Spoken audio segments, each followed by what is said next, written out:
우리가 지난 9주 동안 이 새로운 삶의 길을 우리가 쉼없이 해왔는데요.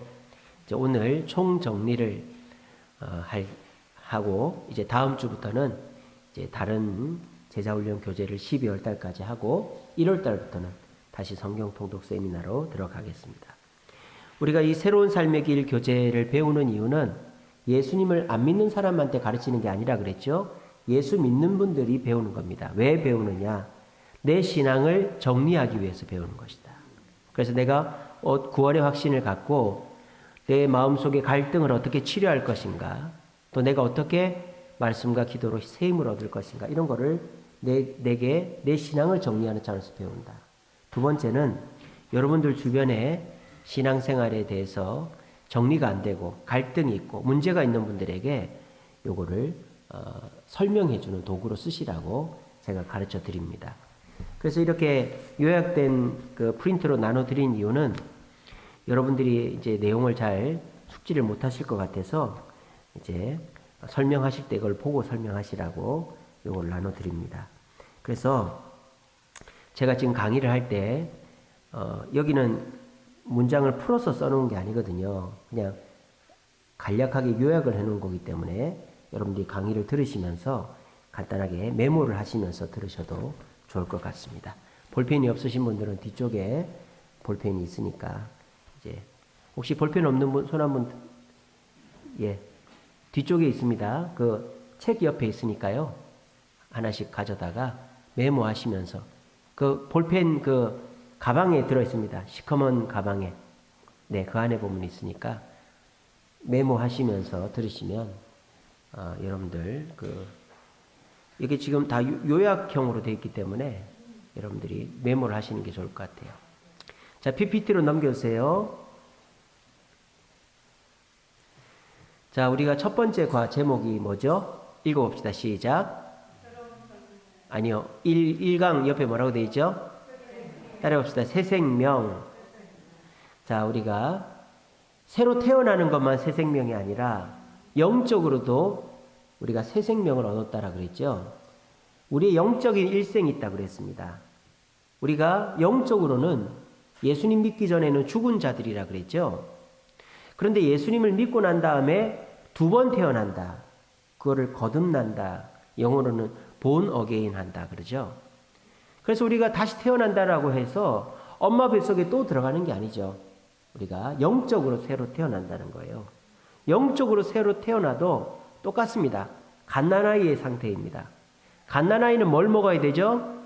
엄마 젖을 먹어야 되죠? 우리가 영적인 갓난아이는 젖이 뭐라고 그랬습니까? 하나님의 말씀이라 그랬죠? 주일날 설교를 듣고 개인적으로 말씀을 읽고 그렇게 해야지만 우리가 어떤 자가 된다? 장성한 자가 된다. 대부분의 성도들은 어디에 머물러 있다?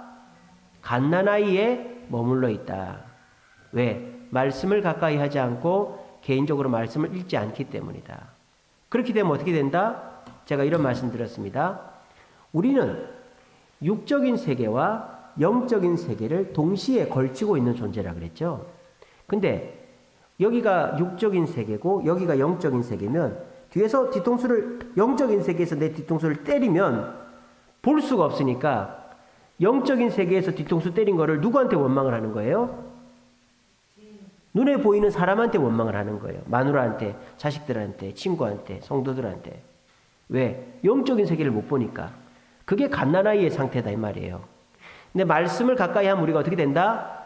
우리가 영적인 세계를 못 보고 육적인 세계만 보던 사람이 이렇게 된다 그랬죠. 이렇게 해서 육적인 세상도 보고 영적인 세상도 봐서 마귀가 우리를 괴롭히고 시험하는 것을 사람한테 화풀이하지 않게 된다.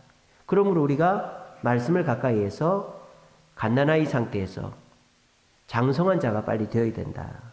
주일날 설교도 듣지만 개인적으로 성경도 읽고 이렇게 성경 공부도 하고 이렇게 해서 여러분들이 장성한 자가 되면 사람하고 관계가 좋아지고 갈등이 줄어든다. 그런 말씀 드렸죠. 그리고 우리가 새 생명을 얻는 것을 주도적으로 우리가 새로운 생명을 얻게 하는 것은 내가 얻고 싶어서 얻는 게 아니죠. 성령께서 인도하셔야 됩니다. 성령께서 어떻게 인도하시느냐? 뭐 성령이 내 손을 잡아 끄느냐? 뭐 사람을 통해서 끄느냐? 아니죠. 성령은 말씀을 통해서. 주일날 말씀을 듣고 내가 개인적으로 성경을 읽을 때 성령께서 그 말씀 구절을 통해서 주 예수를 믿어라. 그리하면 너와 내 집이 구원을 얻으리라. 수고하고 무거운 짐 진 자들아 다 내게로 오라. 내가 너를 쉬게 하리라. 이게 뭐예요? 다 말씀을 통해서 성령이 이끌어 가시는 거죠. 그리고 성령이 이끌어 가시지만 그걸 완성시키는 분은 하나님이시다. 그렇게 되면 우리가 새로운 피조물이 된다. 그래서 우리가 성령의 인도를 따라 말씀을 통하여 성령의 인도를 따라가면 우리가 새로운 피조물로 전혀 다른 존재가 될 수 있다. 그런 말씀드렸고요. 그리고 우리가 새 생명을 얻게 되면 놀라운 변화가 일어난다. 원래 우리는 마귀의 자녀였는데 하나님의 자녀가 되고 우리의 신분이 마귀의 종이었는데 하나님의 종이 되고. 자, 여기서 종이라는 말이 조금 기분 나쁘죠. 근데 이건 어쩔 수가 없어요. 왜? 이 땅을 살아가는 동안에는 우리는 하나님의 종이 되어야 됩니다. 왜냐? 우리가 똥인지 된장인지 모르거든요. 지뢰밭인지 길인지 모르거든요. 하나님이 인도하는 대로 가야 된다면. 천국 가면 하나님의 자녀의 축복을 누립니다만 이 땅에 사는 동안에는 하나님의 종으로 살아야 된다. 그래서 어떻게 해야 된다? 세상의 풍속을 쫓지 말고 성령의 인도를 따라 살아야만 우리가 된다. 그래서 과거에는 죄로 죽었는데 이제는 예수로 살아났다. 이것이 우리의 삶에 예수님을 영접하여 일어난 놀라운 변화다.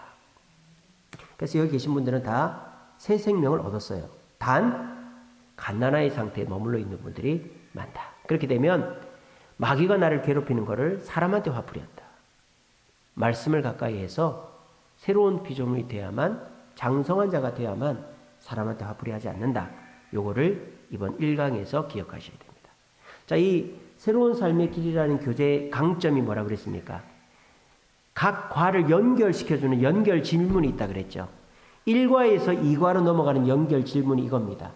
그렇다면 우리가 새 생명을 얻었다면 그것을 어떻게 확인할 수 있을까요? 구원의 확신이죠. 우리가 새로운 생명을 얻었다면 그 새로운 생명을 얻은 것이 구원의 확신이잖아요. 그걸 어떻게 확인할 수 있을까가 2과죠. 2과는 구원의 확신입니다. 우리가 어떻게 구원의 확신을 얻을 수 있을까? 그런데 이 구원의 확신을 잘못된 방법으로 얻는 사람들이 있죠. 그릇된 접근을 하는 사람이 있어요. 우리 아버지가 목사니까 우리 집안이 대대로 예수를 믿었으니까 나도 당연히 천국 가겠지. 이건 아니라 그랬죠. 내가 성경을 많이 알고 배웠으니까 천국 가겠지. 아니라 그랬죠. 내가 교회를 빠지지 않고 나오니까 천국 가겠지. 아니라 그랬죠.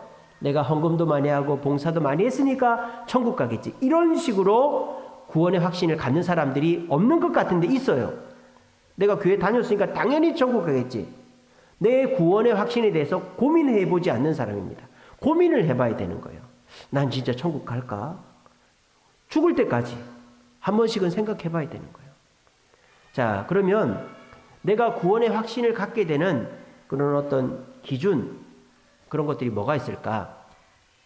객관적인 증거와 주관적인 증거가 있다. 먼저 말씀드릴 것은 이 증거들은 불신자들을 위한 증거들이 아니다. 불신자들은 구원의 확신을 이렇게 확인해 볼 필요도 없고 그럴 생각도 없죠. 그 사람들은 내가 천국, 요즘 사람들은 난 지옥 가고 싶다. 이런 사람도 많잖아요. 지옥에서 만나자. 이런 얘기, 지옥 참 겁도 없이 그런 얘기 하죠. 참 진짜 지옥 가면 어떡하려고 그래요, 진짜. 전 자다가 일어나도 지옥 가기 싫은데. 그러니까 그 불신자들을 위한 게 아니에요. 이거는 우리 믿는 자들을 위해서, 믿는 자들 중에서 구원의 확신을 갖지 못하는 자들을 위해 이제 설명드리는 겁니다. 그래서 객관적인 증거는 구원의 확신을 잘못 갖고 있는 사람들에게 필요한 거죠. 위에 있는 것처럼. 우리 아버지가 예수 믿으니까, 우리 집안이 4대째 기독교 집안이니까, 내가 성경을 많이 아니까, 내가 교회 출석을 하고 있으니까, 헌금도 하고 봉사도 했으니까 당연히 천국 가겠지. 그런 식으로 생각하는 분들한테 그게 아니라는 거죠.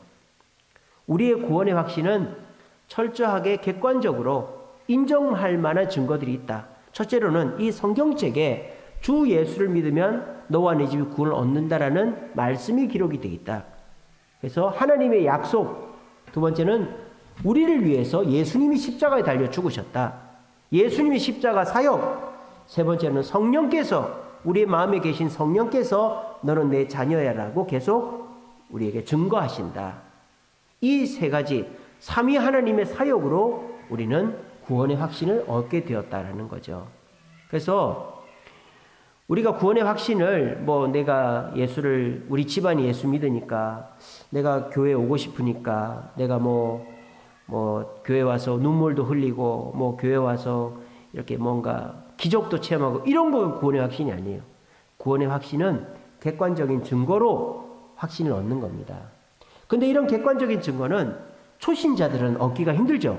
교회 나온 지 얼마 안 됐는데 하나님이 약속하셨고 예수님 십자가 죽으셨고 성령의 인도하심을 받고, 초신자들은 불가능합니다. 근데 초신자들은 내가 교회 왜 가? 교회 가니까 몸도 아프고 교회 가니까 어려운 일이 자꾸 생기고 해서 교회 안 갈래. 이런 초신자들이 있거든요. 그런 사람들한테 우리가 뭐라고 얘기해줘요? 당신은 예수 믿고 천국 갈 사람이라고. 그게 주관적 증거죠. 우리 초신자 누구누구한테 누구누구야, 너 요즘 기도할 때 주님이라고 기도하지 않니? 너 누구한테 주님이라고, 주인이라고 기도하냐? 네 입에서 하나님을 주인이라고 기도하는 것 자체가 네가 하나님 자녀라는 뜻이야. 그리고 너 예전에는 일요일날 놀고 자고 하고 싶은 거 하다가 이제 일요일날 교회 가야 되겠고, 교회 가서 예배 드리고 싶고 사람들 만나고 싶고 그러지 않냐? 관심사가 바뀌지 않냐? 그 예수 믿는다는, 구원받았다는 증거야. 또 너 예전에는 나밖에 모르고 우리 가족밖에 몰랐는데 남도 돕고 싶고 막 불쌍한 사람 보면 불쌍해 보이고 성리 사람도 돕고 싶고 그렇지. 성품이 바뀐 거, 그런 거가 너가 예수 믿게 된 거야. 그렇게 얘기해 주는 거예요. 그런데 이 주관적인 증거는 구원의 확신의 보조적인 수단이지 주된 수단이 아니다라고 말씀드렸습니다. 그죠? 그리고 이 구원의 확신을 가질 때 우리는 감정에 치우치는 경우가 있어요. 눈물도 좀 나고 방언도 하고 성령의 체험도 하고 이래야만 나는 구원받았다. 그러면요, 거꾸로 내가 옛날로 돌아가고 나쁜 습관 그대로 있고 내가 개차반처럼 살면 그러면 그 구원은 취소되는 겁니까? 그런 식으로 감정 중심적인 구원의 확신을 가지면 안 되는 것이죠. 그래서 구원의 확신의 올바른 순서는 이거죠. 먼저 사실이 있습니다. 성경에 하나님이 약속하셨고 예수님 십자가 죽으셨고 이런 것들이 사실이 있단 말입니다. 그 사실을 성령의 인도를 따라 내가 믿는 거죠. 그리고 그 믿음을 바탕으로 성경을 배워가는 거죠. 그러면 하나님이 택하신 백성이 있고 그 이스라엘 백성인데 이스라엘 백성 하나님 인도하셨고 그들이 타락했는데 예수님이 오셔서 12제자를 세우시고 12제자가 초대교회를 세우고 초대교회가 흩어져서 바울이 복음을 전했고 그래서 많은 사람이 예수를 믿게 되는데 그 중에 하나가 나구나 알게 되는 거죠. 그리고 난 다음에 나중에 기쁨이 생기고 만족이 생기는 것이죠. 아시겠죠? 감정, 내 기쁨이나 만족은 나중 문제다 이 말입니다. 감정에 휘둘려서 구원의 확신을 가지려고 하면 그 사람은 반드시 시험되는 일이 생긴다는 거죠. 그래서 구원의 확신을 어떻게 가질까? 참 어려운 질문이에요. 어려운 질문. 하지만 저는 지금까지 많은 강의나 많은 이런 어떤 방법들을 찾아봤지만 요게 제일 좋아요. 구원의 확신을 이렇게 증명하고 가르치는 방법으로 이게 제일 좋아요. 제가 얼마 전에도 이 인터넷으로 한번 찾아봤어요. 유튜브에 구원의 확신을 어떤 식으로 강의하시나. 근데 대부분 다가 구원의 확신은 하나님이 주시는 거지, 하나님이 주시니까 구원의 확신을 갖는 거지, 이렇게 설명하지 이렇게 논리적이고 체계적으로 설명하는 분을 못 봤어요. 그러니까 이 책이 그래 좋다 이 말이에요. 그래서 첫째로는 구원의 확신을 내 어떤 그 배경으로 가지려고 하면 안 된다. 구원의 확신은 오직 성경과 예수님과 성령의 증거로만 주어진다. 근데 그거를 깨닫기 전까지는 주관적으로 내가 느끼는 거, 내가 주님을 주님으로 고백하고 내가 교회 가고 싶고 관심사가 바뀌고 내 성격이 바뀐 것이 있으면 그 사람은 구원 얻은 거다. 그리고 우리가 구원 얻는 건 절대 감정에 휘둘리면 안 된다. 기분 눈물 콧물 다 쏟고 기도원 가고 이럴 때는 구원 얻었다가 내가 죄 짓고 나쁜 짓 하고 옛날로 돌아가면 구원 못 얻은 건가, 그런 식으로 하면은 안 된다. 이렇게 하면은 제가 볼 때 거의 90점짜리 구원의 확신을 설명하는 겁니다. 그죠? 자, 이제 또 연결 질문으로 갑니다. 자, 구원의 확신이 있단 말이에요. 나는 예수 믿고 천국 갈 확신이 있단 말이에요. 그런데도 여전히 나는 죄짓고 불안하고 우울하고 답답하고 이런 게 있죠. 아니, 구원 얻었으면 새로운 사람이 됐으면 그런 게 없어야 되는 거잖아요. 우울하고 답답하고 죽고 싶고 이런 마음이 없어야 되는 거 아니에요? 이게 연결 질문입니다. 그런데 여전히 우리의 마음속에 갈등이 있는 거. 예수 믿고 구원의 확신이 있고 새 생명을 얻었으면 내가 만족스럽게 기쁘게만 살아야 되는데 왜 나는 여전히 갈등이 있을까? 그게 뭐 때문이다? 우리 안에 뭐가 있기 때문에? 두 성품이 있기 때문이다. 우리 안에 두 성품이 있기 때문이다. 그러면서 제가 이런 얘기했습니다. 성품이라는 말은 우리가 뭐 세부적으로 말하면 이렇게 된다 그랬죠. 인간에게는 기질이 있고 성격이 있고 성품이 있다 그랬죠. 기질은 뭡니까? 다혈질, 담즙질, 우울질, 점액질. 요게 기질이죠. 부모로부터 물려받은 거죠. 근데 제가 이런 말씀 드렸죠. 기질이나 성격은 장점도 있고 단점도 있다 그랬죠. 다혈질이 무조건 나쁜 거 아니죠. 우울질도 무조건 나쁜 거 아니죠. 그죠? 다혈질은요, 열정적이고 또 뭔가를 이뤄내는 성취욕이 있습니다. 장점이죠. 다혈질의 단점은 뭡니까? 막 이렇게 화를 잘 낸다든지 감정적이라는 단점이 있죠.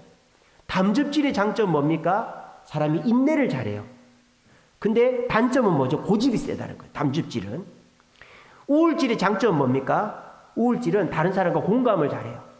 다른 사람의 상처를 잘 안아줘요. 단점은 뭐죠? 내가 우울해진다는 거예요. 우울증에 빠지기가 쉬워요. 우울질은. 표현을 잘 안 하는 사람. 말을 내가 뭐 화가 나면 화가 난다. 내가 힘들면 힘들다. 이런 거를 얘기를 하는 사람은 절대 우울증이 안 옵니다. 말을 안 하는 사람이 우울증이 옵니다. 말을 안 하면 우울증이 와요. 그러니까 우울증이 왔잖아요. 그거는 말로 풀어야 되는 거예요. 그래서 저는 이렇게 생각합니다. 내가 우울증을 이렇게 진단을 받잖아요. 그게 시초가 있다 이 말이에요. 내가 언제서부터 우울증이 시작됐는지, 중학교 때인지 고등학교 때인지 대학교 때인지, 내가 누구랑 헤어졌을 때인지, 내가 사고가 났을 때인지, 내가 어디 다쳤을 때인지 우울증의 시초가 있단 말입니다.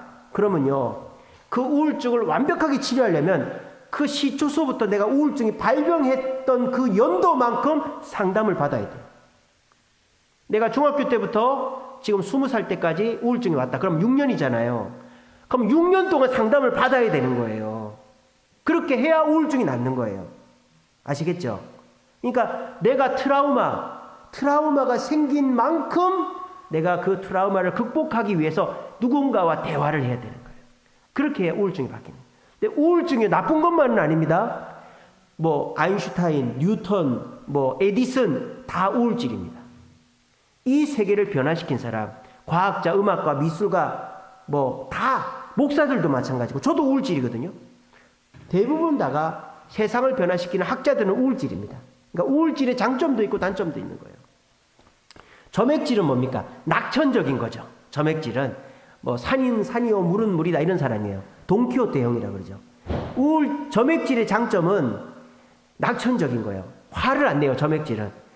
우리 술 좋아하는 사람 치고 나쁜 사람 없다 그러잖아요. 그게 점액질이에요. 점액질. 근데 단점은 뭐예요? 책임을 안 져. 책임을 안 져. 자식들한테 이럽니다. 점액질은. 자식들을 편하게 재밌게 해줘요. 놀러 가자. 뭐 이렇게 하자. 근데 자식이 나쁜 짓 하잖아요. 그래. 너 하고 싶으면 해야지. 자식이 교회를 안 나오잖아요. 너 편한 대로 해. 자식이 뭐 이렇게 잘못된 길로 가도 그건 네 인생이니 네가. 이게 점액질이에요.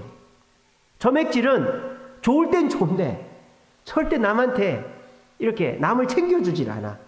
그러니까 네 인생 네가 살고 내 인생 내가 살고. 이게 점액질이에요. 그러니까는 이 기질은요, 장점도 있고 단점도 있단 말이에요. 근데 그 기질은 나만 알고 있는 거예요. 나만. 근데 그 기질이 사람들한테 드러나는 거가 뭐예요? 성격이다 이 말이에요. 성격. 아시겠죠? 이 성격은요, 8가지 기준을 가지고 16개로 구분하는 게 성격 유형 겸사 MBTI라고 하죠. 그죠? 그래서 그렇게 해서 자기 성격을 막 이렇게 조사해 봅니다. 근데 이제 성격도 그 성격이 무조건 나쁘다, 좋다 말할 수 없는 거예요. 아시겠죠? 자, 그러면은 우리의 기질과 성격이 좋은 성품, 나쁜 성품이 되는 것은 어떻게 되는 겁니까? 성품에서 결부한다는 거예요.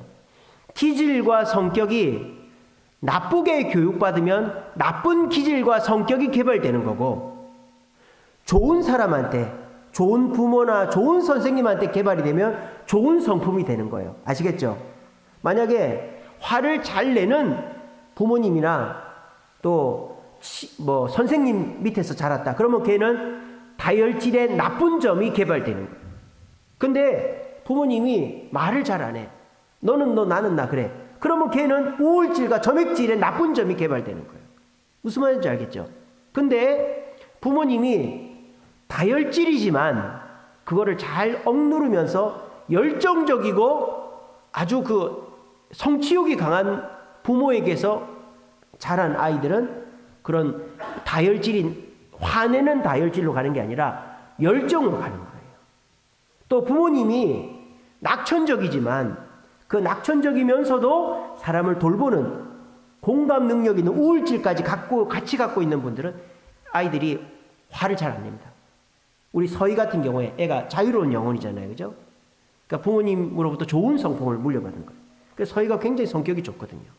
그러니까 이런 것처럼 성품이라는 것은 내가 타고난 기질과 성격이 누구를 통해서 교육받았냐에 따라서 좋은 성품이 되고 나쁜 성품이 된다는 거예요. 제가 그렇게 강의했었죠. 그러면은 우리 안에는 두 성품이 있단 말이에요. 어떤 성품이 있다? 옛 성품과 새 성품이 있다 이 말이에요. 옛 성품은 뭡니까?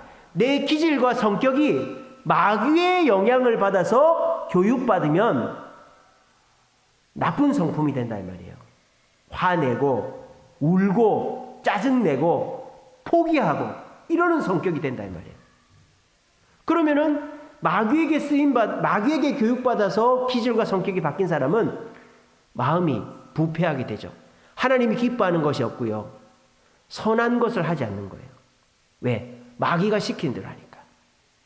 그런데 우리가 과거에는 마귀가 시키는 대로 우리의 성품과 기질이 개발된 거예요. 다혈질의 나쁜 점, 담즙질의 나쁜 점, 고집만 세고, 다혈질의 나쁜 점, 화만 내고, 담즙질의 나쁜 점, 고집만 세고, 우울질의 나쁜 점, 말 안 하고, 점액질의 나쁜 점, 그냥 너는 너, 나는 나 포기해버리고, 게으르고, 마귀는 그렇게 우리를 만들어간다는 거예요. 너 화내라, 너 고집 부려라, 너 말하지 마라, 너 그냥 다 포기하고 게을러라. 마귀는 우리를 그렇게 키우는 거예요. 그러니까 부패하게 되는 거예요. 하나님 기뻐하는 게 없고 선한 게 없는 거죠. 그런 우리가 성령이 우리 안에 들어오시면 성령의 인도를 따르면 우리가 어떻게 된다? 기질과 성격의 장점, 좋은 점이 그때서부터 교육되는 거예요. 그렇게 해서 어떻게 됩니까? 다혈질의 장점 뭐죠? 열정적이고 진취적이다. 담즙질의 장점 뭡니까? 인내를 잘한다. 우울질의 장점, 다른 사람 잘 껴안아준다. 점액질의 장점, 다른 사람을 잘 허용해주고 낙천적이다. 막 심각하지 않다. 성령이 우리 그런 걸 키워주는 거예요. 그래서 우리가 그 옛 새 성품이 키워질 때 우리는 하나님의 말씀을 통하여 거룩해지고 그리고 사람을 사랑하게 된다는 것입니다. 그러니까 여러분들은 지금 마귀에 의해서 기질과 성격의 나쁜 점이 개발됐는데 교회를 다니면서 그 기질과 성격의 좋은 점으로 바뀌고 있는 과정이다. 그렇게 생각하시면 됩니다. 자, 그러면 우리가 내 기질과 성격이 옛 성품의 마귀에게 사로잡히지 않고 새 성품의 성령에 사로잡히려면 어떻게 되느냐? 세 가지가 필요하다는 거예요. 첫 번째는 인정을 해야 돼요. 내가 성격이 좋지가 않다라는 걸 인정을 해야 돼요. 나는 공고한 사람이다. 바울의 고백이죠. 바울이 죄를 지으면 얼마나 많이 죄를 지었길래. 근데 그 바울도 나는 죄가 많아 고통이 엄청나다라고 말하잖아요. 그리고 해결책은 오직 성경에 있다. 성경 말씀을 보며 내 생각을 내려놓고 성령의 인도를 따라 순종하면 우리는 새 성품이 점점 더 개발돼서 옛 성품은 밀려가게 된다는 거죠. 아시겠죠? 그래서 여러분들이 구원의 확신이 있음에도 불구하고 여전히 죄짓고 갈등하고 어려움을 겪는 이유가 뭐다? 내 안에 옛 성품과 새 성품이 싸우기 때문이다. 가만히 놔두면 누가 이길까요? 옛 성품이 이길까요? 새 성품이 이길까요? 옛 성품이 이깁니다. 그러면 새 성품이 이기게 하려면은 어떻게 해야 된다? 성령의 도움을 받아야 된다. 그래서 사과에는 성령이란 도대체 누구신가? 성령에 대해서 배우는 것이죠. 우리가 성령에 대해서 배울 때요, 성령은 하나님과 똑같다는 것을 먼저 기억해야 됩니다. 성령을 무슨 요정이나 우리를 돕기 위해서 부르면 성령 동원권 뭐 이런 것처럼 다락방에서 가르치는, 성령은 우리가 뭐 부리는 하수인 이런 거 아니에요. 성령은 영원불멸하신 분입니다. 무소부지하신 분입니다. 전지전능하신 분입니다. 이거는 성부 하나님, 성자 예수님도 똑같이 갖고 있는 공통된 삼위 하나님의 성품이죠. 그러므로 성령님을 우습게 보면 안 된다는 거예요. 그러면은 이 성령님만이 가지고 있는 위격, 성령님만이 갖고 있는 독특성이 뭘까요? 두 가지가 있다. 첫 번째로는 성령님은 지식과 감정과 의지를 갖고 계신 분이다. 이게 뭐다? 우리 인간을 이해하기 위해 특화된 분이다라는 거예요. 우리 인간이 어떻습니까? 지정의, 이걸 갖고 있잖아요. 그죠? 그래서 우리 성령님도 지식과 감정과 의지를 갖고 있다. 물론 삼위 하나님, 성부 하나님, 성자 예수님도 지식과 감정과 의지를 갖고 계시죠. 하지만은 아마추어 수영선수하고 프로 수영선수가 다르잖아요. 그런 개념으로 생각하시면 됩니다. 그리고 성령님이 어떤 독특성이 있느냐? 우리를 도우시기 위해 딱 오셨다 이 말이에요. 어떻게 도우시느냐? 내주 우리 안에 거하신다는 거죠. 성령님 어디 안 갑니다. 우리 마음에. 언제서부터? 우리가 예수님을 믿을 때부터. 방언할 때 성령이 들어오는 게 아닙니다. 오순절 그 교회에서, 순복음 교회에서는 방언을 해야 성령이 들어온다 그러고, 내가 죄 지으면 성령이 떠나간다 그래요. 우리는 그렇게 안 가르칩니다. 예수를 믿을 때 성령이, 아버지의 영이 없으면 그리스도의 하나님의 자녀가 아니라 그랬거든요. 로마서에. 성령은 우리 안에 이미 와 계십니다. 근데 우리가 여전히 옛 성품에 사로잡혀 있으니까 성령의 역사가 일어나지 않는 거예요. 그래서 성령은 우리 안에 계시고요. 너는 내 자녀라는 걸 증거하시고요. 우리에게 권능을 주시고요. 은사를 주신다는 거예요. 그래서 우리는 이 성령을 의지해야 된다. 어떻게 의지해야 되느냐? 어떻게 성령 충만을 받아야 되느냐? 성령 충만은 명령입니다. 성령의 충만을 받으라. 명령이잖아요. 아, 저는 그 힘들어서 못 받겠는데. 그러면 안 돼. 그러면은 우리는 옛 성품이 우리를 지배한다 이 말이에요. 성령의 충만은 해도 되고 안 해도 되는 게 아니라 신앙생활 재밌게 하고 은혜를 받으려면 우리가 무조건 성령 충만을 받으려고 노력을 해야 되는 거예요. 그 다음에 있는 비결을 따라서. 그리고 성령 충만은 수동적입니다. 내가 노력하지만 내 마음대로 되는 게 아니에요. 돈 넣으면은 음료수 나오듯이 그렇게 되는 게 아니라는 거예요. 또 성령 충만은 누구는 특별하게 받고 누구는 조금만 받고 그런 거 아니에요. 공통적인 거예요. 성령 충만은 일반적이고 공통적이다. 누구든지 밑에 있는 네 가지 비결을 따라 살면 누구든지 성령 충만을 다 받을 수 있다. 그만큼 받을 수 있다.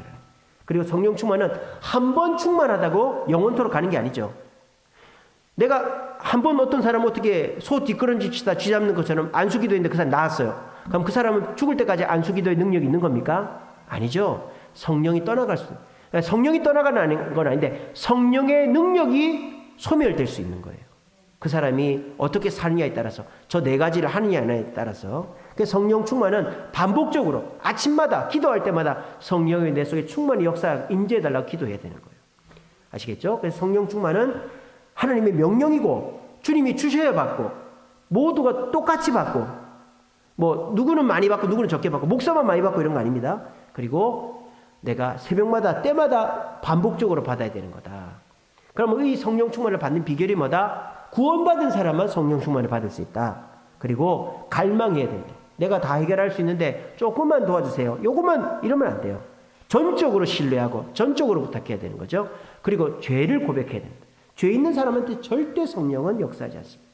그러니까 남한테 얘기하지 않아도 주님 내가 이런 죄가 있는데 용서해 주시고 나에게 성령의 충만을 달라고 그렇게 하는. 그리고 성령의 방법에 순종해야 되는 거예요. 제가 전에 여러 번 예를 듭니다만 어떤 사람이 절벽에서 풀뿌리를 잡고 있는데 이제 이걸 놓으면 죽는 거예요. 낭떠러지 떨어져 죽는 거예요. 기도합니다. 주님 살려주세요. 살려주세요. 그러니까 주님이 나타났어요. 그리고 주님이 성령께서 말씀하십니다. 그 손을 놔라 그러는 거예요. 그랬더니 그 사람이 뭐라 그랬다고요? 여기 다른 사람 없어요. 다른 사람 없어요. 그랬다는 거예요. 우리가 그러고 있는 거예요, 지금. 성령이 놓으라면 놔야죠. 그러면 밑에 성령이 받쳐주시는 거예요. 그래서 성령 충만의 비결은 먼저 구원받은 사람만 받을 수 있고, 그래서 성령 충만은 내가 갈망해야 된다. 우선순위가 유일한 내 방법이 성령 충만이다. 그리고 내 죄가 없어야 되고 순종해야 된다. 자, 이렇게 성령의 충만이 되었을 때 그 성령께서 우리를 좋게, 우리가 그 성령의 특권을 발휘하려면 우리에게 두 가지가 필요하다. 성령께서 하나님의 자녀에게 주신 특권이 두 개가 있다. 첫 번째는 뭐다? 말씀이다. 첫 번째는 말씀이다. 그래서 제가 우리가 이 말씀이 우리에게 특권이다라고 말할 때 코웃음 치는 분들이 계세요. 이거 그냥 책이지 뭐 이거 다 되는 거야? 뭐 이거 다 되는 것 같지도 않은데, 그렇게 생각하는 분들이 계시다 그랬죠. 그래서 제가 한 가지 역사적 사실을 말씀드렸죠. 성경은 1.1핵도 틀린 게 없다. 무오성. 레닌그라드 사본이라는 러시아 상페테르부르크에서 발견된 히브리어 사본이 있어요. 히브리어 성경책이 있단 말이에요. 그게 AD 1008년에 발견이 됐는데, 우리나라 고려시대쯤 되죠. 그때 발견이 됐는데, 그 레닌그라드 히브리어 성경을 가지고 영어로 번역을 하고, 영어로 번역된 걸 이 한국말로 번역을 했다 이 말이에요. 근데 난데없이 1950년경에 이스라엘 사해 바다 옆에 쿰난 동굴에서 사해 사본이 발견된 거예요. 그 연대를 측정해 보니까 레닌그라드 사본보다 1200년이나 앞선 BC 250년경에 기록된 거예요. 이 두 개를 비교해서 레닌그라드 사본과 사해 사본이 다르면 어떻게 됩니까? 성경이 거짓말이 되는 거죠. 연구를 했더니 어떻게 됐다? 뭐 토시나 점이나 이런 거 빼고는 다 똑같더라 이거예요. 단어는 다 똑같더라 이거예요. 무슨 말입니까? 이 성경은 틀림이 없다라는 거죠. 그러니까 우리는 이 성경을 근거로 해서 성령의 인도를 받으면 놀라운 특권을 누릴 수 있다는 것입니다. 성경이 우리에게 왜 중요한가? 성경은 사람이 40명이 썼지만 성령의 감동으로 썼기 때문에 이 세상에 하나님께서 남기신 책은 성경밖에 없다. 그러므로 여러분들이 고민이 있고 또 답답할 때 또 이 해결책을 찾고 싶을 때 무조건 성경을 보시라 하는 겁니다. 그리고 하나님께서 계시하는 수단은 이제 성경밖에 없다. 꿈으로, 뭐 환상으로, 예언으로 이런 거 없다. 이제는 무조건 하나님은 성경 말씀을 통해서, 혹시라도 누가 꿈으로 계시를 받았다? 그러면 성경으로 검증받아 봐야 되는 것입니다. 내가 기도할 때 계시를 받았다? 성경으로 검증받아. 왜? 하나님은 이제 다른 계시를 주시지 않는다 그랬거든요. 그래서 성경이 왜 중요하냐? 성경 외에 하나님의 계시는 없다. 66권 성경 외에 사람의 말, 무슨 지침서 이런 거 없다는 거예요.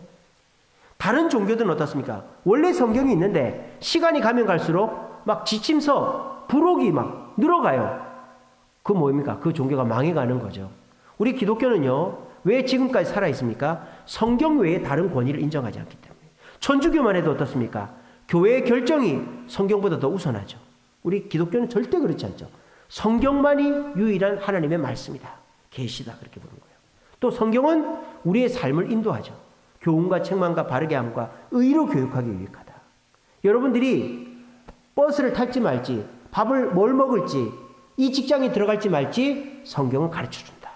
목사님 뭐 A라는 회사에 들어가라 이런 말 없는데요. 기도하고 성경을 보면 성령께서 그 말씀 속에서 나를 결정하게끔 도와주신다는 거예요. 성경은 우리의 삶을 인도한다. 그리고 성경을 읽고 묵상하고 지키는 것은 하나님의 명령이죠. 쉐마 이스라엘, 이스라엘에 들어라. 하나님 유일한 하나님이시. 너는 말씀을 지켜 가르치고 행하고 자녀들에게 가르쳐 읽히고. 명령이지 않습니까? 그래서 성경은 우리가 명령이기 때문에 읽어야 된다. 그럼 우리가 성경을 어떻게 해야 되냐? 성경은 공부하는 책이 아닙니다. 공부하는 태도로 성경을 읽으면 레위기에 하다가 포기해버려요. 성경은 어떻게 된다? 5가지 방법으로 대하면 된다. 성경은요, 원칙적으로 한마디로 말하면 가까이 하는 겁니다. 가까이. 여러분들의 집에 성경책이 펴져 있고 여러분들이 가는 곳에 성경책이 가까이 있으면 여러분들은 말씀의 권위와 능력을 활용할 줄 아는 사람입니다. 근데 성경책 교회에다 놔두고 가고 교회 와서만 성경 보고 이러면 하나님의 말씀이 내 삶에 아무런 도움이 안 되는 거예요. 그냥 인공호흡기 꽂고 있는 그 중환자실에 있는 사람과 똑같아요. 성경은요, 가까이 하는 것. 자주 가까이 할수록 도움이 됩니다. 먼저 듣는 거죠. 설교를 듣는 거죠. 요거 갖고는 충분하지 않아요. 두 번째는 내가 읽어야 되는 거예요. 회사에서, 집에서 읽어야 되는 거죠. 그리고 성경을 읽다 보면은 이해가 안 되죠. 그럴 때 뭘 해야 돼요? 공부를 해야 되는 거예요.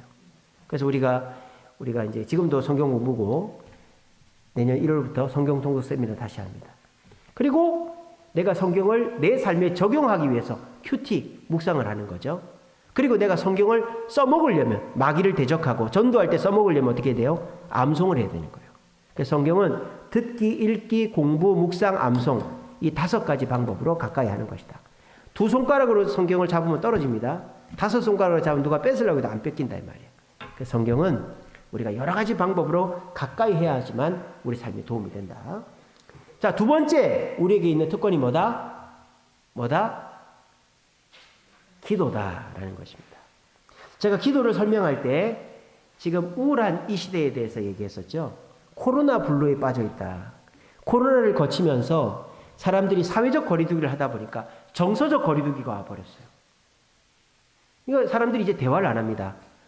꼭 필요한 대화를 뭐로 하죠? 문자나 카톡으로 합니다. 그러니까 정보 전달이 잘 되겠어요? 안 되죠. 제가 전에도 말씀드렸죠. 말로 정보를 전달하는 것은 의사 전달의 15%밖에 안 되죠. 나머지는 표정이나 몸짓으로 전달한다고 그랬는데 카톡이나 문자로 하니까 서로가 오해가 쌓이죠. 그럼 뭐가 돼요? 갈등이 되죠. 근데 서로 만나면 싸우고 각자 방으로 들어가면 우울해지고 이게 코로나 블루다 이 말이에요. 코로나 블루만 있는 게 아니라 크리스천 블루가 왔다. 우리들도 하나님과 신앙의 거리가 멀어진다. 뭐 때문에? 기도하지 않아서. 그럼 기도는 어떻게 하냐? 남한테 부탁하는 거죠. 엄마한테 부탁하고 새벽기도 다니는 분한테 부탁하고 목사님한테 부탁하고 장로님한테 부탁하고. 그러니까 어떻게 돼요? 남이 대신 기도해 줄 때 응답이 잘 안 된단 말이에요. 그러니까 하나님한테 화가 나죠. 갈등이 생기고 신앙생활이 우울하다 이 말이에요. 이게 뭐다? 기도하지 않을 때 우리는 크리스천 블루에 빠지게 되고 하나님 멀어지고 마음이 우울해진다. 그럼 어떻게 된다? 기도해야 된다. 근데 기도를 하나님과 친교하는 것이다. 그리스도인의 특권이다. 예수님 모범 보였다. 여기까지 좋은데 한 가지 제가 더 추가했죠. 기도는 노동이다. 우리가 돈을 벌려고 해도 그 음식을 몇 그릇 팔아야 돈을 벌고 환자를 몇 명 받아야 돈을 벌고 이런 거 있지 않습니까? 공짜는 없어요, 세상에. 공짜로 준다 그러면 의심해 봐야 되는 거예요. 기도도 마찬가지입니다. 기도 공짜 아닙니다. 남이 대신해 주는 거 아닙니다. 내가 많이 하면 할수록 응답도 많고 기도의 기쁨을 누리는 거예요. 그래서 기도는 노동이다. 새벽 기도를 밤을 설치면서 나오는 분들은 반드시 기도 응답도 받고 기도의 재미를 느끼게 돼 있다는 거예요. 기도는 어떻게 해라? 먼저 하나님 찬양해라. 하나님께 영광을 돌리라 그랬죠. 하나님 저를 자녀 삼으신 것도 감사한데 직분 주시고 이렇게 다른 사람 모범되게 하시니 감사합니다. 그게 찬양하는 거죠. 두 번째 회개해라. 내가 어제 하루 지었던 죄, 알게 모르게 지었던 죄까지 다 회개하시고. 그 다음 감사해라. 이거는 어제 하루 동안의 삶을 감사하는, 구체적으로. 이 찬양과 회개가 감사가, 찬양 회개 감사가 하나님께 기도가 연락되는지 안 되는지 열쇠라 그랬죠. 요거 빼먹지 말라 그랬습니다. 기도 급하게 하는 분들은 앉자마자 하나님 이거 해주세요, 저거 해주세요. 그러는 분들은 기도가 10분을 못 넘어요. 왜 내 기도만 하면은 기도가 딱 떨어져 버리거든요. 근데 먼저 이거 하는데 1분이면 끝날 수도 있습니다. 찬양하고 회개하고 감사하는데 이거를 하시고 그 다음에 내 기도하지 말고 남의 기도를 하시라. 교회를 위해서, 이웃을 위해서, 가족을 위해서, 또 나라를 위해서, 코로나를 위해서, 전쟁을 위해서. 그렇게 기도하다 보면 시간이 길겠죠. 내 기도는 안 해도 돼요. 하나님이 다 들어주십니다. 이게 기도의 방법이다. 자, 그래서 우리는 성령의 인도를 따라서 우리가 새 생명을 얻었는데 그 새 생명은 구원의 확신을 가져야 돼요. 근데 그 구원의 확신을 가져도 우리 안에는 옛 성품과 새 성품이 싸우고 있기 때문에 갈등이 있다. 근데 새 성품이 이기게 하려면 누가 도와줘야 된다? 성령이 도와줘야 된다. 성령은 어떻게 뭐로 도와준다? 말씀과 기도로 도와준다는 거예요. 성령의 말씀과 기도의 도움을 받아서 새로운 삶을 사는 사람한테는 세 가지의 새로운 관계가 맺힌다. 예전에는 친했던 사람하고 원수가 되고, 예전에는 아무 관계가 없던 사람하고 친해지고, 예전에는 그냥 그저 그랬던 사람하고 구별되어야 된다. 이게 뭡니까? 새로운 관계죠. 첫 번째 새로운 관계는 뭡니까? 시험이죠. 마귀가 예전에는 우리의 부모였단 말이에요. 근데 이제는 우리를 미혹하는 자다. 마귀는 어떤 놈이다? 마귀를 무서워하지 말라 그랬죠. 제가 저 그림 찾느라고 애먹었습니다. 마귀는 저렇다 생각하면 돼요. 우리랑 똑같다. 사기꾼이다. 마귀는 뭐 등치가 크고 괴물이고 우리를 죽이고, 이거는 마귀가 만든 영화, 만화에나 나오는 거지, 마귀는 절대 우리를 죽일 수 없어요. 그냥 우리를 속이는 사기꾼이다 생각하시면 됩니다. 우리를 속일 때 어떻게 속인다? 100% 거짓말 안 한다고 그랬습니다. 마귀는 한 70%까지는 진짜예요. 30% 갖고 우리를 속이는 거예요. 하와를 속였듯이 말입니다. 예수님을 속이려고 그랬듯이 말입니다. 그리고 이 마귀는 천사가 타락했을 때 거다. 뭐 루시엘이 루시퍼가 되고 3분의 1이 뭐가 되고 그런 거 생각하지 마시고 그냥 마귀는 타락 천사다. 그렇게만 생각하시면 됩니다. 마귀를 어떻게 이길 수 있느냐? 시험 어떻게 이기냐? 마귀를 연구하면 안 된다 그랬죠. 베레아 이런 거 연구하면 안 된다 그랬죠. 마귀를 연구하는 게 아니라 누굴 연구해라? 하나님을 연구해라. 하나님은 어떤 분인가? 하나님이 시험을 주시기도 하지만 감당할 시험만 주시고 모든 것이 합력하여 선을 이루게 하신다. 하나님을 알면 마귀는 자연스럽게 멀어지게 돼 있다. 그리고 말씀을 묵상하는, 말씀 생각하는 자 마귀는 함께 하지 못한다. 기도하면 된다. 아시겠죠? 근데도 내가 기도하지 않을 때, 딱 뭐 큰일하고 막 지쳐있을 때, 내가 방심했을 때 마귀가 쑥 하고 들어올 수 있다 그랬죠. 그때는 대적 기도를 해라. 예수 이름으로 마귀를 물리치면 된다. 그래서 마귀를 이기는 방법. 두 번째 새로운 관계는 뭐다? 세상과의 새로운 관계다. 세상과는 어떻게 돼야 된다? 우리가 구별돼야 된다. 제가 소금으로 예를 들었죠. 자, 소금이 바닷물에도 있고 우리 소금독에도 있죠. 차이점이 뭡니까? 물이죠. 물에 섞여 있는 소금은 바닷물이죠. 물에서 구별된 소금은 염전에 있는 소금, 우리 소금독에 있는 소금이죠. 그죠? 그러니까 우리가 같은 소금이지만 물 속에 섞여 있는 소금이 되면 안 된다는 거예요. 세상에 섞여 있는 소금이 아니라 하나님의 백성으로서 구별된 소금이 되어야 된다는 거예요. 그리고 우리는 예수를 믿고 난 다음에 계속 어떻게 된다? 간수를 빼나가듯이, 죽염이 되듯이, 꽃소금이 되듯이 우리가 점점 좋은 소금이 되어가는 것이 신앙생활이다. 그래서 정말 좋은 소금, 죽염과 같은 좋은 소금이 누구다? 다니엘이었다. 다니엘은 간수를 빼서 어떻게 됐다? 실력을 갖췄다. 총리가 3명인데 최고의 총리가 됐다. 도덕성, 그 흠을 잡으려고 해도 흠이 잡히지 않았다. 하나님 앞에 충성했고 3번 기도하면 하나님 살려줄 거 믿었다. 그랬더니 세상을 놀리키는 사람이 됐다. 우리들도 우리가 하나님의 소금이 됐는데 우리 속에 있는 간수를 빼나가면 빼나갈수록 다니엘과 같은 구별된 사람이 됐다. 그럼 구별된다라는 것이 뭐냐? 우리는 세상 안에 있어야 된다. 구별된다고 해서 세상 등지고 산으로 들어가는 게 아니다. 물리적으로는 사람들 속에 살아야 된다. 왜? 복음을 전하기 위해서. 아시겠죠? 구별됨의 궁극적인 목표는 복음 증거입니다. 자, 그리고 우리가 세상 밖에 있어야 된다. 영적으로는. 우리가 영적으로는 말씀과 기도, 예배, 또 세상 사람들의 즐기는 습관 이런 게 아니라 구별되어야 된다는 거죠. 세상 안에 있지만, 물리적으로는 세상 안에 있지만 영적으로는 세상 밖에 있어야 복음을 전할 수 있다. 우리가 산에 들어가면 복음 전할 수 없죠. 만날 수가 없으니까. 우리가 저 사람들 술 먹으면 나도 술 먹고, 담배 피우면 같이 담배 피고, 놀러 가면 같이 놀러 가고, 욕하면 같이 욕하고 싸우고, 그러면 전도가 되겠어요? 전도 안 되죠? 그러니까 영적으로 구별돼야만 전도가 된다. 구별되는 원리는 뭡니까? 내가 이 행동을 하는 것이 하나님께 영광이 되냐 안 되냐를 생각해 봐야 되고, What would Jesus do? 예수님이라면 어떻게 하실까 생각해야 되고, 또 저 사람들이 뭐라고 하던 내 양심에 위배되지 않으면 해라. 저 사람들이 야 교회 다니면 다야, 야 친척들 모임도 가야지, 친구 모임도 와야지, 뭐 저 사람들이 욕을 해도 내 양심상, 그리고 내가 양심으로는 떳떳하지만 저 사람한테 시험거리가 안 되기 위해서는 건덕상 양보해 줄 수도 있다. 마지막으로 우리가 새로운 관계가 뭐다?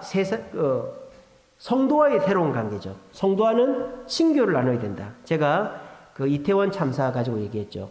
왜 이태원 참사가 일어났다? 사람들이 놀이를 배우고 있지 않기 때문이다. 놀이는 원초적인 행위죠. 낙서, 뭐 모래성 쌓기, 뭐 달리기 이런 거 다 원초적으로, 서양에서는 놀이를 장려하고 놀이터를 만들어준다 그랬어요. 우리나라는 놀지 말고 공부하라고 하지만. 근데 이 놀이가 왜 중요하냐? 놀이는 우리를 성장시키죠. 신체적으로, 또 정서적으로, 사람과의 관계적으로 성장시키고요. 스트레스를 해소합니다. 애들이 소리 지르고 뛰어다니고 서로 대화하면 스트레스 해소가 됩니다. 그리고 놀이를 하면서 직업을 배우죠. 근데 요즘 애들은 스마트폰 게임하고 학원 가고 뭐 컴퓨터 게임하니까 모여 놀지를 못한단 말이에요. 그러니까 규칙이 없어진 거예요. 모여서 놀 때는 규칙을 배우는데 규칙을 모르는 거예요. 노는 규칙을. 그 상대를 배려하면서 놀 줄 모르는 거예요. 그리고 놀이를 통해서 직업을 못 배우니까 애들이 하고 싶은 게 없는 거예요. 놀고는 싶고 사고는 싶은데 하고 싶은 게 없는 거예요. 그러니까 이태원 참사 때 어떻게 됐습니까? 앞에는 사람이 깔리는데 뒤에는 더 보고 싶으니까 안 가니까 밀어버렸잖아요. 앞으로도 이런 일은 많이 일어날 겁니다. 왜? 놀이를 못 배우니까. 교회도 마찬가지예요. 교회에서 놀이를 가르쳐야 돼요. 이렇게 놀아라. 근데 그렇게 안 가르치면요, 세상 사람이랑 똑같이 놉니다. 모여서 술 먹고, 모여서 노래방 가고, 모여서 여자 있는 집에 여자 있는 노래 주점에 가고. 놀이를 안 가르쳐주면 교회 집사님들이 그런 거 한단 말이에요. 여집사님들 모여서 뭐 합니까? 험담하고 불평하고 원망하고 그렇게 된단 말이에요. 그러니까 놀이를 모이지 마. 교회는 거룩하고 공동체, 전도하고 기도하고 이런 것만 해야지 교회에서 놀라고 그러면 안 돼. 그러면 안 돼요. 교회 놀아야 돼요. 어떻게 놀아야 됩니까? 우리 교회에서 노는 거는요, 의무입니다. 왜? 우리는 한 지체이기 때문에. 놀아야 서로 친해지죠. 놀아야 장로님을 통해서 새송도가 예수님을 배우고, 권사님들을 통해서 예수님을 배우고, 우리 먼저 믿은 사람을 통해서 예수님을 배우는 거예요. 또 놀아야지 서로가 사랑과 선행을 격려해서 서로가 스트레스가 해소되는 거예요. 또 놀면서 서로가 봉사도 배우고 또 여러 가지 배우는 거죠. 뭐 어떻게 놀아야 된다? 우리가 노는 거는 지금도 노는 거예요. 우리가 제자훈련도 노는 거죠. 어디 꽃 구경 가는 것도 노는 거죠. 우리가 바자회 봉사도 노는 거죠. 전도도 노는 거예요. 신방도 노는 거예요. 같이 식사하는 것도 노는 거예요. 그러니까 우리가 노는 것 따로, 봉사 따로, 노는 것 따로, 배우는 것 따로 하지 말라는 거예요. 우리가 교회에서 하는 모든 행위는 노는 거다. 혼자 하면은 고통스럽지만 함께 하면 놀이가 되는 거예요. 우리 토요일마다 청소합니다. 한 8분, 9분 오니까요. 1시간도 안 걸려요. 끝나고 밥 먹는데 시간이 더 걸려요. 노는 거죠. 교회에서 함께 하면 다 노는 겁니다. 그래서 교회는 부지런히 모이고 놀아야 서로 친해지고 또 노는 거를 가르쳐야만 이상한 놀이 안 한다 하는 겁니다. 이렇게 해서 다 마쳤습니다. 여러분 9주 동안에 얼마나 도움이 되셨는지 모르겠지만 요 프린트물을 가지고 이제 자주 보시고 여러분 주변에서 신앙의 기초가 흔들리거나 또는 잘못된 이단이나 잘못된 기초를 갖고 있는 분들에게 요거를 일주일에 한 번씩 15분만 가르쳐 주시면 그분들의 신앙의 기초가 바르게 잡히게 될 것입니다. 우리 모두 이 새로운 삶의 길 잘 활용하시고 우리 신앙이 이제 영적으로 새롭게 되었으니 장성한 자가 되어야 되고 옛 성품이 있더라도 성령으로 이겨내시고 마귀와는 이제 마귀를 물리치시고 또 세상과 구별되시고 성도들과 친하게 지내심으로 새로운 인생 속에 즐거움을 많이 누리는 저와 여러분 되시기를 간절히 바랍니다. 기도하겠습니다.